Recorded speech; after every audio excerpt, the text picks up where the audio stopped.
ગુજરાતી ભાષામાં સે તાજા સમાચાર, દૈનિક અપડેટ્સ, હાલની ઘટનાઓ. હમણાં જ સબસ્ક્રાઇબ કરો અને નવા સમાચાર પામો. બોથરાદમાં આંગણવાડી બહેનોની આરપારની લડત ત્રીજા દિવસે પણ રેલી ધરણા યથાવત.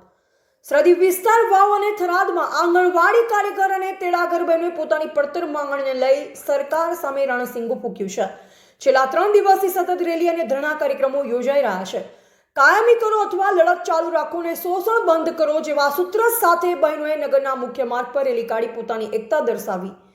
આંદોલનકારી બહેનોનું કહેવું છે કે વર્ષો સુધી સેવા આપ્યા છતાં તેમને સરકારી કર્મચારી જેવો દરજ્જો અને લાભો મળતા નથી. મોંઘવારીના સમયમાં નજીવા માનધનથી ઘર ખર્ચ ચલાવવો મુશ્કેલ બન્યો છે, જેથી સરકાર તાત્કાલિક તેમને કાયમી કર્મચારીનો દરજ્જો આપે અને પગારમાં વધારો કરે તેવી માંગ ઉઠી છે. સતત ધરણા અને રેલીઓના કારણે ગ્રામ્ય વિસ્તારોમાં આંગણવાડીના કામકાજ તેમજ બાળકોના પોષણલક્ષી કાર્યક્રમો પર અસર જોવા મળી રહી છે. તાલુકા પંચાયત અને કલેક્ટર કચેરી સુધી પોતાની માંગણીઓ પહોંચાડવા બહેનોએ આવેદનપત્ર પણ સોંપ્યું હોવાનું જાણવા મળ્યું છે.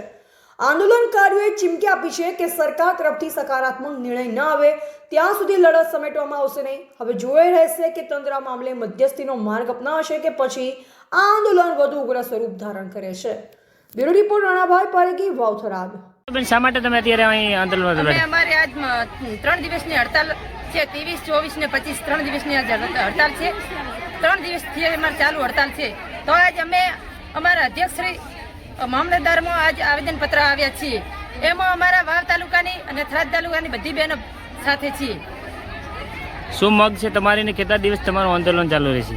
અમને માનદ વેતન પૂરું કરે અને કાયમી સરકારી કર્મચારી જાહેર કરવામાં આવે અને અમારી માંગે પૂરી કરે. કેટલા દિવસ તમારું આંદોલન? અમારું આંદોલન જ્યાં સુધી અમારી માંગ પૂરી નહીં થાય ત્યાં સુધી અમારું આંદોલન ચાલુ જ રહેશે. જે જગ્યાએ તમે આવેદન આપ્યા ત્યાં તમને શું જવાબ આપવામાં આવે? અમે 23 તારીખથી હડતાલ ઉપર બેઠા છે. કાર્યકરો અને તેડાગર બહેનો વાવ અટકતા તમામ બહેનો.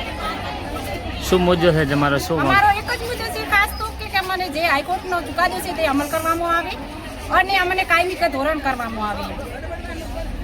કઈ જગ્યાએ રજૂઆતો કરી? અમે 23 તારીખને તો અમે અમારે ICDS ઓફિસે મેડમને આવેદનપત્ર અમારું જે અમારા મુદ્દાઓ હતા તે બધા મુદ્દાઓ રજૂ કર્યા અને અમે ICDSને અમે આવેદનપત્ર આપ્યું. પછી અમે સાહેબ અમારે મામલતદાર સાહેબને અમે આવેદનપત્ર આપ્યું. અમારા જે મુદ્દાઓ હતા તે રજૂ કરી.